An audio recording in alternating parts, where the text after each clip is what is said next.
నమస్కారం. ASN news కి స్వాగతం. మంగళవారం జరిగిన అసెంబ్లీ సమావేశంలో ఎమ్మెల్యే లోకం నాగమాధవి అడిగిన ప్రశ్నకు మంత్రి గుట్టిపాటి రవికుమార్ సమాధానం ఇస్తూ మాట్లాడారు. నియమ నిబంధనలను అనుసరించే విద్యుత్ పంపిణీ లైన్లు వేస్తున్నారని, విద్యుత్ లైన్లు వేసిన తర్వాత వాటి కింద ఇళ్ల నిర్మాణాలు చేయడం వలన ప్రమాదాలు జరుగుతున్నాయని, విద్యుత్ ప్రమాదాలపై విద్యుత్ శాఖ అధికారులు అవగాహన కార్యక్రమాలు నిర్వహిస్తున్నారని, ప్రమాదకరంగా మారిన విద్యుత్ లైన్లు గుర్తించి అధికారులకు సమాచారం ఇస్తే లైన్లు మారుస్తారని మంత్రి రవికుమార్ చెప్పారు. విజయనగరం జిల్లాలో చాలా ప్రాంతాల్లో ఎంపీ నిధుల ద్వారా లైన్ల మార్పిడి చేపట్టారని, ప్రాణాల కంటే ఏది విలువైంది కాదు అని, విద్యుత్ ప్రమాదాలపై ప్రత్యేక దృష్టి పెట్టారని, రైతులు పామాయిల్ తోటల్లో కోత కోసే సమయంలో విద్యుత్ ప్రమాదాలు జరుగుతున్నాయని, విద్యుత్ ప్రమాదాల నివారణకు ఏపీసీపీడీసీఎల్ పరిధిలో ప్రతి జిల్లాకు ₹1 కోటి మంజూరు చేశారని, విద్యుత్ లైన్ల కింద ఇళ్ల నిర్మాణాలకు మున్సిపల్ శాఖ, పంచాయతీ శాఖ వారు అనుమతులు ఇవ్వకూడదన్నారు. ప్రస్తుతం ఉన్న electrical distribution network prescribed construction standards and safety నార్మ్స్కు అనుగుణంగా ఏర్పాటు చేయడం అయింది సార్. అయితే కొన్ని ప్రాంతాల్లో ఎలక్ట్రికల్ లైన్స్ ఏర్పాటు చేసిన తర్వాత ఇళ్లను నిర్మించుకోవడంలో భద్రతాపరమైన ఇబ్బందులు ఎదురవుతున్నాయి సార్. ఏపీడీసీ అధికారులు సేఫ్టీ అవేర్నెస్ ప్రోగ్రాం నిర్వహించినప్పటికీ ప్రజలు అవగాహన లోపం, పవర్ లైన్స్ దగ్గరగా మరియు వాటి కిందనే వివిధ రకాల కన్స్ట్రక్షన్స్ నిర్మించడం వల్ల ప్రమాదాలు జరుగుతూ ఉన్నాయి సార్. అదేవిధంగా ప్రీ ప్రశ్నకు సమాధానం ఇలాంటివి గుర్తించినప్పుడు ఫీల్డ్ ఆఫీసర్స్ మరియు విద్యుత్ సిబ్బంది సంబంధిత వ్యక్తులకి సేఫ్టీ నామ్స్ పాటించాలి, లేదా లైన్స్ ఆర్ పోల్ షిఫ్టింగ్ కోసం తమకు అప్లై చేయాలని చెప్పడం జరిగింది సార్. చాలా గ్రామాల్లో సర్పంచులు మరియు పంచాయతీ సెక్రటరీలు అవసరమైన చోట్ల లైన్ మార్పిడి కోసం ప్రపోజల్స్ సమర్పిస్తున్నారు సార్. దానికి అనుగుణంగా విద్యుత్ సిబ్బంది వెంటనే సానుకూలంగా స్పందించి ఆ పనులను డిపాజిట్ కాంట్రిబ్యూషన్ పద్ధతి కింద అమలు చేస్తూ ఉన్నారు సార్. అట్లానే బ్రీఫ్ ప్రశ్నకు సమాధానం లైన్ షిఫ్టింగ్, డిటిఆర్లు ఏర్పాటు మరియు పోల్ షిఫ్టింగ్ పనులు శాంక్షన్ స్కీమ్స్ కింద చేపడుతున్నాము. అవసరమైన చోట్ల ఎంపీ ల్యాండ్స్ నిధులు వినియోగించి వాటిని పూర్తి చేస్తూ ఉన్నాం సార్. 2024-25 ఫైనాన్షియల్ ఇయర్లో విజయనగరం జిల్లాలో పూర్తి చేసిన పనులు జాజరపేట గ్రామం, నెల్లమెల్ల మండలంలో ₹7,44,000 పని ఖర్చు పెట్టి పూర్తి చేశాం సార్. అట్లానే బీసీ కాలనీ, వీటి అగ్రహారం, విజయనగరంలో ₹6,63,999 ఖర్చు చేశాం సార్. మిగిలిన పెండింగ్ పనులు ఫండ్స్ అవైలబిలిటీని బట్టి తప్పకుండా పూర్తి చేస్తాం సార్. ప్రాణాల కంటే ఏది కూడా విలువైంది కాదు, తప్పకుండా వాటి మీద ప్రత్యేకమైన దృష్టి పెడతాం. ఈ సంవత్సరం ఈపీడీఎస్ఎల్ కింద ప్రతి జిల్లాకు కూడా ₹1 కోటి ఇచ్చాం. ఇట్లాంటి సమస్యలన్నింటినీ కూడా త్వరగా పూర్తి చేయమని చెప్పి ₹1 కోటి కూడా చేయించాం. ఇటీవల బడ్జెట్లో కూడా సేఫ్టీ అండ్ డిపార్ట్మెంట్ కూడా ₹10 కోట్ల బడ్జెట్లో ముఖ్యమంత్రి గారు ప్రత్యేక దృష్టి పెట్టి దీని మీద ₹10 కోట్లు ఇవ్వటం జరిగింది. సేఫ్టీ మెజర్స్ ఎక్కువ కూడా తీసుకోమని చెప్పి, ఎందుకంటే ఇటీవల కాలంలో డిటిఆర్స్ని హైట్ పెంచి పెట్టడం కానీ, లేకపోతే ఎక్కడన్నా ఇందాక సభ్యులు చెప్తానే ఉన్నారు, పోల్ ఉన్న చోట లోపల పోల్ పెట్టుకొని ఇల్లు కట్టుకున్నారు, వాళ్ళే చెప్తారు. ఇట్లాంటి ఎన్నోసార్లు చెప్పినా సరే లైన్స్ ఏదైతే రోడ్లు కింద వదిలేసి ఉన్నాయో దాని కింద వెళ్ళి ఇల్లు కట్టుకుంటున్నారు, లైన్స్ ఉన్న కిందకి వెళ్ళి ఇల్లు కట్టుకుంటున్నారు. ఇల్లు కట్టేటప్పుడే చాలా మంది ప్రమాణాల సొత్తు వాటర్ పెట్టుకుంటా, క్యూరింగ్ చేసుకుంటా, రకరకాల కారణాలతోటి చనిపోతాం అన్నమాట వాస్తవం. వాటిని చాలా ఎక్కువగా నిధులు కావాలి. వాటిని ఈ మధ్యకాలంలో ₹1 కోటి కాడికి జిల్లాకు పెట్టి కొన్ని పనులు చేసుకుంటా, ఎక్కడైతే అర్జెంట్ అవసరమో వాటిని అన్నింటి చేసుకుంటూ వెళ్తాం. అదే కాదు సార్, చాలా చోట్ల ఇప్పుడు మనకి తోటలు ఉన్నాయి. ఈస్ట్ గోదావరి, వెస్ట్ గోదావరి జిల్లాలో తోటలు ఉన్నాయి. తోటలు పెరిగిన తర్వాత కరెంట్ లైన్లు, పామాయిల్ కొట్టేటప్పుడు అవి కూడా దెబ్బతింటా ఉన్నాయి. అక్కడ కూడా ప్రాణ నష్టం జరుగుతుంది. అవేర్నెస్ ప్రోగ్రాంలు పెట్టి ఎనపై కాకుండా రాడ్లు, ప్లాస్టిక్ రాడ్లు అవి మార్కెట్లో దొరుకుతాయి, వాటి మీదకి వాటితోటి వాడమని చెప్పి కూడా పలుసార్లు రిక్వెస్ట్ చేస్తున్నాం.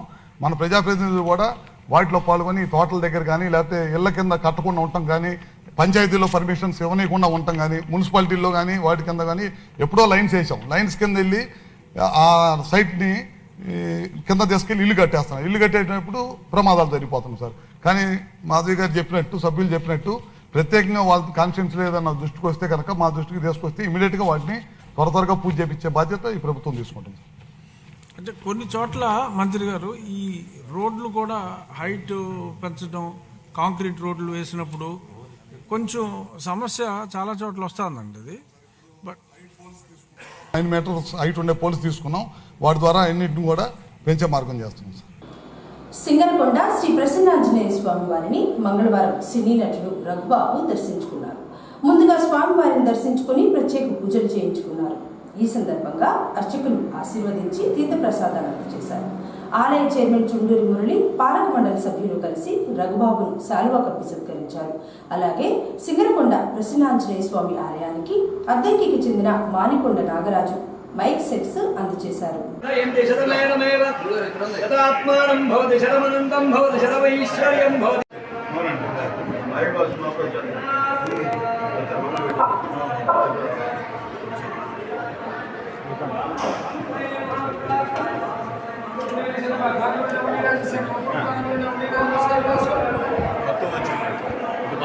కొంచెం దూరం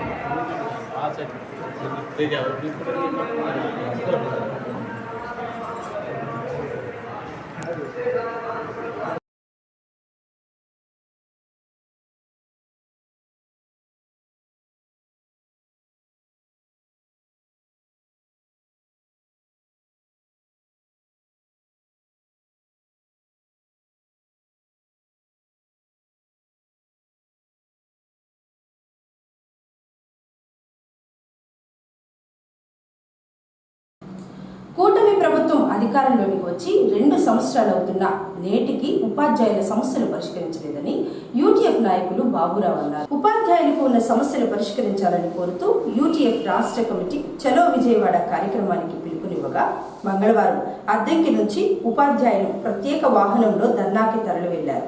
ఈ సందర్భంగా యూటీఎఫ్ నాయకులు బాబురావు మాట్లాడుతూ ఇటీవల రాష్ట్ర ప్రభుత్వం ప్రవేశపెట్టిన బడ్జెట్లో ఉపాధ్యాయులకు ఏమీ కేటాయించలేదన్నారు. ఎన్నికల సమయంలో ఉపాధ్యాయులకు అనేక సమస్యల మీద హామీలు ఇచ్చారే కానీ నేటికి అమలు చేయలేదన్నారు. ఉపాధ్యాయులకు రావాల్సిన బకాయిలు తక్షణమే విడుదల చేసి 12వ PRC, IR, DAలు చెల్లించాలన్నారు. ఉపాధ్యాయులకు ఉన్న సమస్యలు పరిష్కరించాలని కోరుతూ నేడు యూటీఎఫ్ రాష్ట్ర కమిటీ ఆధ్వర్యంలో విజయవాడలో ధర్నా చేయబోతున్నారని, ధర్నాలో పాల్గొనేందుకు అద్దెంకి నుండి ఉపాధ్యాయులు తరలి వెళ్తున్నారన్నారు.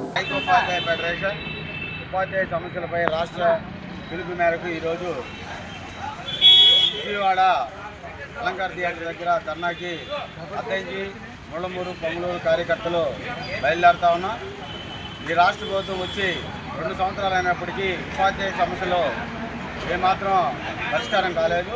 దానికోసంగా ఆంధ్రప్రదేశ్ ఐక్యోపాధ్యాయ ఫెడరేషన్ ఈరోజు ధర్నా కార్యక్రమాన్ని విజయవాడలో చేపట్టడం జరిగింది. PRC కమిషన్ ఏర్పాటు, IR, ఉపాధ్యాయ ఉద్యోగులకి పెండింగ్లో ఉన్న బకాయిలు చెల్లించడం ఇలాంటి తదితర డిమాండ్లతోటి ఈరోజు విజయవాడలో ధర్నా కార్యక్రమం చేపట్టింది. ఈ ధర్నా కార్యక్రమానికి అద్దెంకి నియోజకవర్గం తరఫున పెద్ద ఎత్తున హాజరైన ఉపాధ్యాయులందరికీ ప్రత్యేక ధన్యవాదాలు తెలుపుతున్నాను. ఆంధ్రప్రదేశ్ ఐక్యోపాధ్యాయ ఫెడరేషన్ రాష్ట్ర శాఖ మేరకు ఈరోజు విజయవాడలో నిర్వహిస్తున్నటువంటి ధర్నా కార్యక్రమం వెళ్ళడం జరుగుతోంది. ముఖ్యంగా ఏదైతే హామీలు గతంలో ఎన్నికల సమయంలో ఇచ్చిన ప్రభుత్వం ఇచ్చిందో ఆ హామీల అమల్లో ఇప్పటికి 2 సంవత్సరాలు అవుతున్నప్పటికీ కూడాను హామీలు అమలు కాలేదనేటటువంటిది తేటతెల్లం అయిపోతూ ఉంది. నిన్న ప్రవేశపెట్టినటువంటి బడ్జెట్లో కూడా ఉద్యోగులకు సంబంధించినటువంటి ఎటువంటి కేటాయింపులు కూడా లేవు. 12వ PRC కమిషన్ కానీ, DA ఏరియర్స్కి సంబంధించి కానీ, IR ప్రకటన కానీ ఏవి కూడా ఉద్యోగులకు ప్రయోజనం చేకూర్చేటటువంటి ఒక్క అంశం కూడా బడ్జెట్లో చేపట్టడం జరగలేదు. మరి దాన్ని నిరసిస్తూ ఆంధ్రప్రదేశ్ ఐక్యోపాధ్యాయ ఫెడరేషన్ ఇచ్చినటువంటి పిలుపు మేరకు అద్దెంకి మండలం నుంచి ఈరోజు ఉపాధ్యాయులు విజయవాడ ధర్నా కార్యక్రమానికి వెళ్ళడం జరుగుతూ ఉంది.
1 నుండి 18 సంవత్సరాల వయసు గల విద్యార్థులందరూ తప్పనిసరిగా నులిపురుగుల నివారణకు ఆల్బెండజోల్ మాత్రలు వేసుకోవాలని మోదపల్లి పిహెచ్సి వైద్యులు డాక్టర్ జగదీష్ అన్నారు. జాతీయ నులిపురుగుల నిర్మూలన దినోత్సవం సందర్భంగా మంగళవారం అద్దంకి మండలం శంకవరపాడు జిల్లా పరిషత్ హైస్కూల్లో మోదపల్లి పిహెచ్సి ఆధ్వర్యంలో కార్యక్రమాన్ని ఏర్పాటు చేయగా doctor Jagadish, MPHO Nageswararao, Sattaru, Kanyakumari, ANM Amruthavalli తదితరులు కలిసి విద్యార్థులచే ఆల్బెండజోల్ మాత్రలు మింగించారు.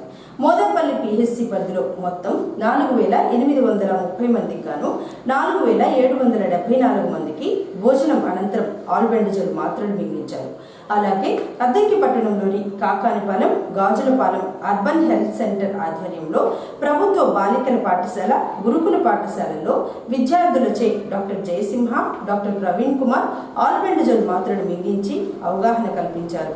కడుపులో నులిపురుగులు ఉంటే విద్యార్థులు రక్తహీనత బారిన పడే అవకాశం ఉందని వైద్యులు తెలియజేశారు. ఈరోజు నేషనల్ డివామ్ ఇండియా అంటారు. ఓకేనా, మీ అందరికీ ఏంటంటే నేషనల్ డివామ్ ఇండియా అనేది ఇయర్లీ 2 సార్లు వస్తుంది. ఓకేనా, 6 మంత్స్కి ఒకసారి. ఆల్బెండజోల్ అనే ట్యాబ్లెట్ మీకు ఓరల్గా మింగిస్తాం అనమాట. దీని ఇంపార్టెన్స్ ఏంటంటే నులిపురుగులు అనేవి మనకి లోపల చనిపోవడానికి ఈ ట్యాబ్లెట్ తీసుకోవడం వల్ల వాటిని మనం చంపేస్తాం. ఈ ట్యాబ్లెట్స్ 6 మంత్స్కి ఒకసారి తీసుకోవాలి. Single tablet. ఓకేనా, సింగిల్ ట్యాబ్లెట్ 6 మంత్స్కి ఒకసారి. ఎంత పవర్ అంటే 400 mg. ఎంత? 400 mg. ఎంఎల్ కాదు, క్లియర్గా మీకు ఉంటుంది ఇక్కడ.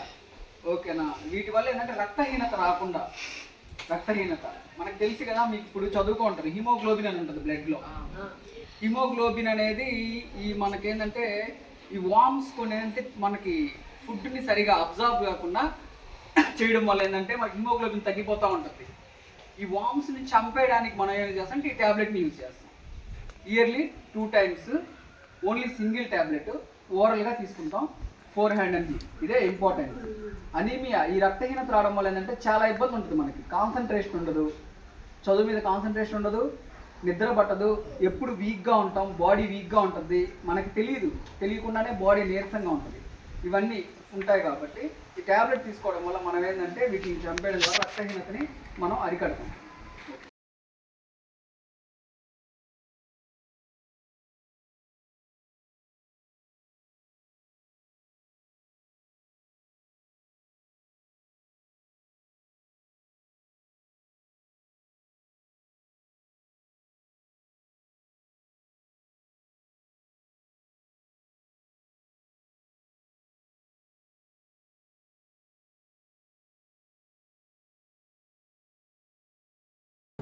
అమావాస్య సందర్భంగా సింగరకొండ శ్రీ ప్రసన్నాంజనేయ స్వామివారి దేవస్థానంలో మంగళవారం స్వామివారికి కదలి ఫలర్చన ఎంతో వైభవంగా జరిగింది.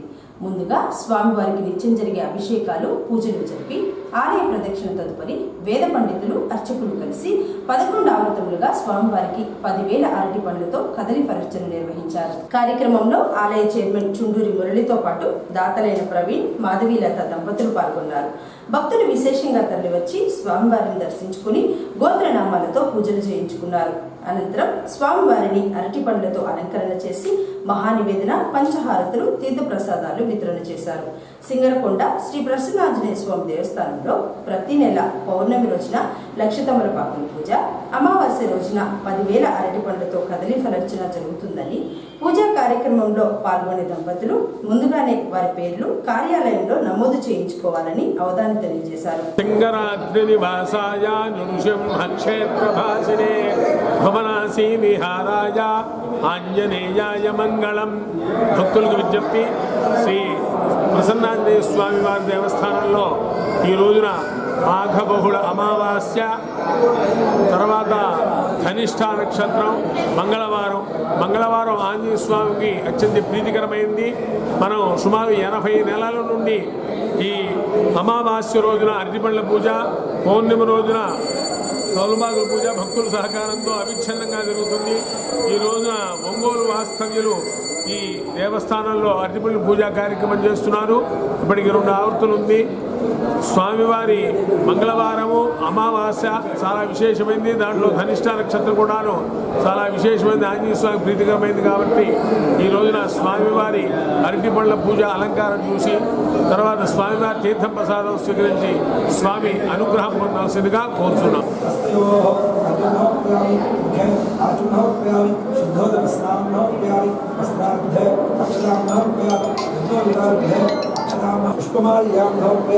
అక్షదాన్ని సమర్పయామి. సార్ మీరు బాబుతో కూర్చుంటారా? వాళ్ళకి హాలిడే బ్యాగు మీరు ప్రసాదం ఇచ్చేయండి.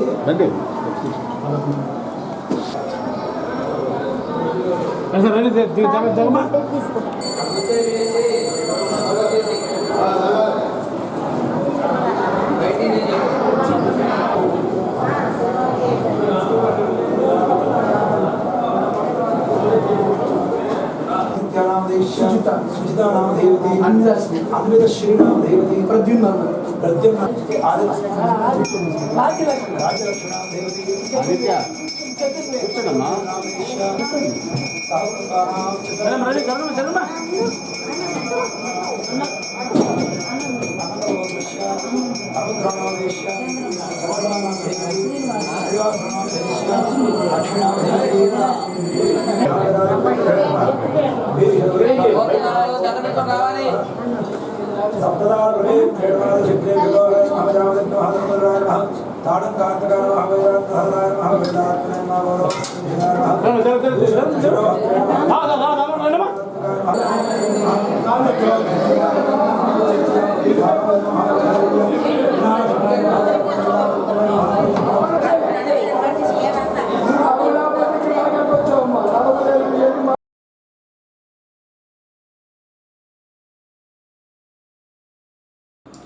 ఒంగోలులో ఎన్టీఆర్ కళా పరిషత్ ఆధ్వర్యంలో రాష్ట్ర స్థాయిలో కోలాటం ప్రదర్శన కార్యక్రమాన్ని ఏర్పాటు చేయగా అద్దెంకి పట్టణానికి చెందిన చెన్నుపల్లి నాగేశ్వరరావు బృందానికి ప్రథమ బహుమతి దక్కింది.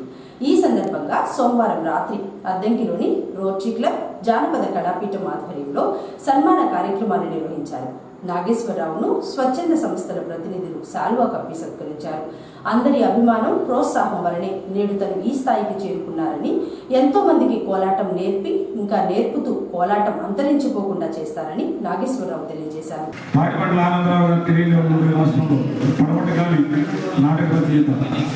ఆయన రోజు స్టేజ్ మీద అనౌన్సింగ్ చేసినప్పుడు చెప్పాడు, ఒక్కొక్క పోటీల్ని 10 మందిని పెట్టారు జనాలు, ఆ ప్రేక్షకులు. ఆ 10 మంది ఇచ్చిన దానివల్లే నేను మహిళల్లో ఇక పిల్లల్లో తీస్తున్నాను.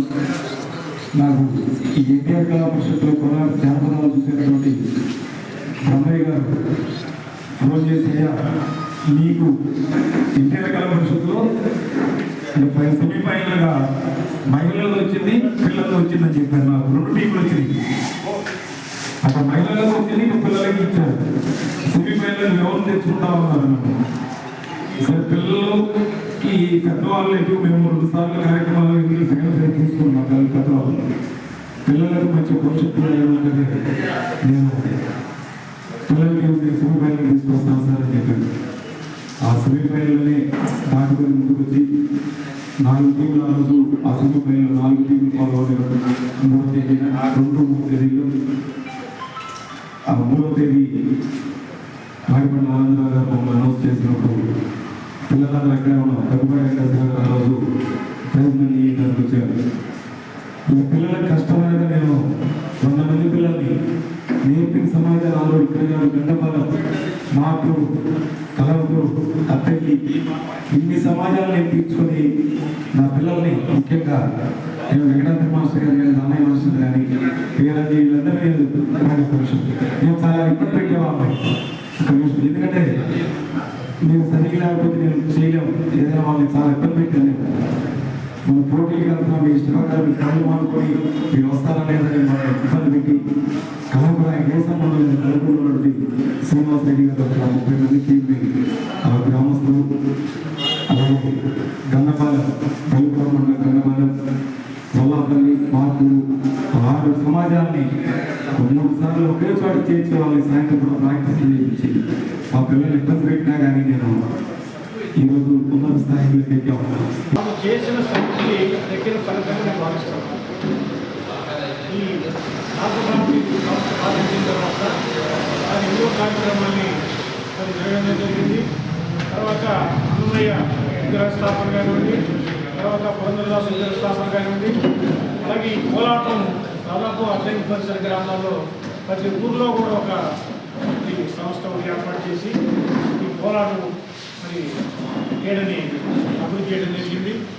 మరి నాగేశ్వరరావు గారు తన వ్యాపారాలు కూడా మానుకొని పూర్తి సమయాన్ని దీనికే రచించడం, మరి తర్వాత తాను కృషిని పెంపొందించుకుంటున్నాడు రోజు రోజుకి.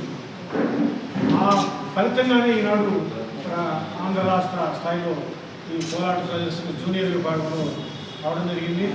నాగేశ్వరరావు గారు ఇంకా తన కృషిని అభివృద్ధి చేసుకుంటూ ఈ జానపద కళల్ని 10 కాలం పాటు బ్రతికిస్తూ చంద్రబాబు చెప్పినట్టు దాదాపు అలంకరించిపోయి చివరికి మిగిలింది ఈ పోరాటం అంటే ఇది ఈ భక్తి గీతాలతో పాటు కొన్ని సామాజిక గీతాలను కూడా దానిలో చొప్పించి జానపద కళల్లో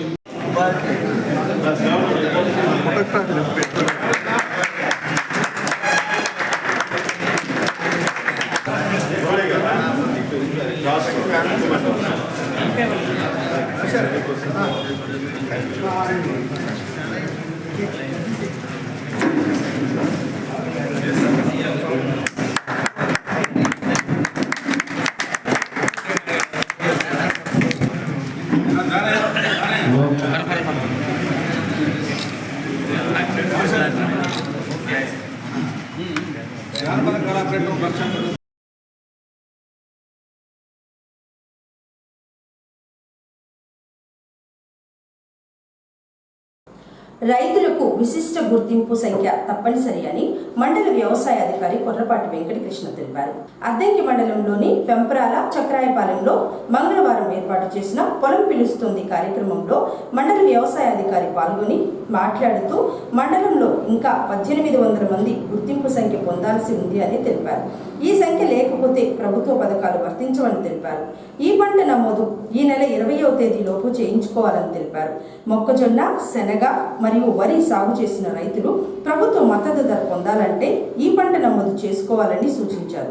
త్వరలోనే శనగ కొనుగోలు కేంద్రాలు ప్రారంభిస్తారని, రైతులు తక్కువ ధరకు అమ్మవద్దని సూచించారు.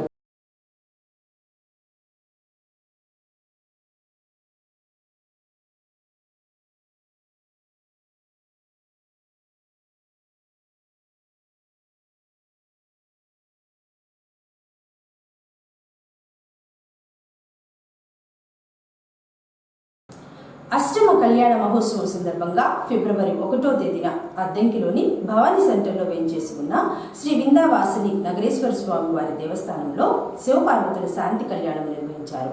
నేటికి 16 రోజులు పూర్తి కావడంతో 16 రోజుల పండుగ పురస్కరించుకుని మంగళవారం ఆలయంలో వసంతోత్సవం కార్యక్రమాన్ని నిర్వహించారు. భక్తులు విశేషంగా పాల్గొని ఉత్సవమూర్తులకు అభిషేకం చేశారు. అర్చకులు శర్మ ఆధ్వర్యంలో వసంతోత్సవం జరిపారు.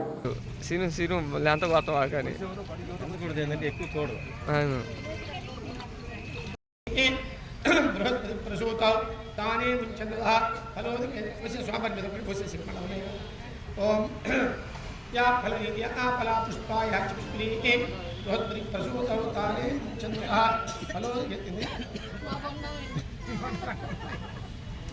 या फलदति दुर्गान् विश्वानावेव सिन्धुं दुरितात्यग्नेः तामग्निवर्णां तपसा ज्वलन्ति निर्भट्पणि नामेव सिन्धुं दुरितात्यग्नेः तामग्निवर्णां तपसा ज्वलन्तिं वैरोचनीं कर्मफलेषु जुष्टां दुर्गां देवीं शरणमहं प्रपद्ये सुतरसितरसे नमः अग्ने त्वं पारयानव्यो अस्मान् स्वस्तिभिरति दुर्गान् विश्वाः ओम नमः व्याधिनीं ज्योतिर्भ्यो नमः अनेभ्यो नमः रातेभ्यो रातेभ्यो नमो नमो गणेभ्यो गणपतिभ्यो नमो नमः विरूपेभ्यो विश्वरूपेभ्यो नमो नमो भाग्यः क्षुल्लके भ्यज्जो नमो नमो रथिभ्यो रथेभ्यो नमो नमो रथेभ्यः रथपतिभ्यो नमो नमः सेनाभ्यस्तेनाभ्यो नमो ओम नमो दुन्दुभ्याय च हन्याय च नमो दुष्टवे च प्रभुसाय च नमो दूताय च प्रहिताय च नमो निशिंगणे च शमते च नमस्ते च वे नमो दुन्दुभ्याय च हरण्याय च नमो दुष्टवे च प्रमुसाय च नमो दूताय च प्रहिताय च सूर्यस्य रश्मिभिः शंकराय च वयस्कराय च नमः शिवाय च शिवतराय च नमस्तीध्याय च तुल्याय च ओम सर्वमंगलमांगल्ये शिवे सर्वार्धसाधिके शरण्ये त्र्यंबके देवी नारायणी नमोस्तुते ओम जातवे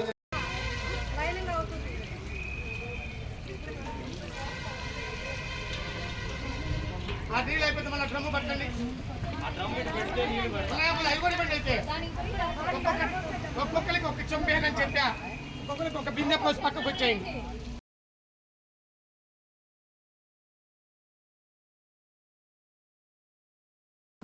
ఏసీ న్యూస్ ఇంతటితో సమాప్తం. నమస్కారం.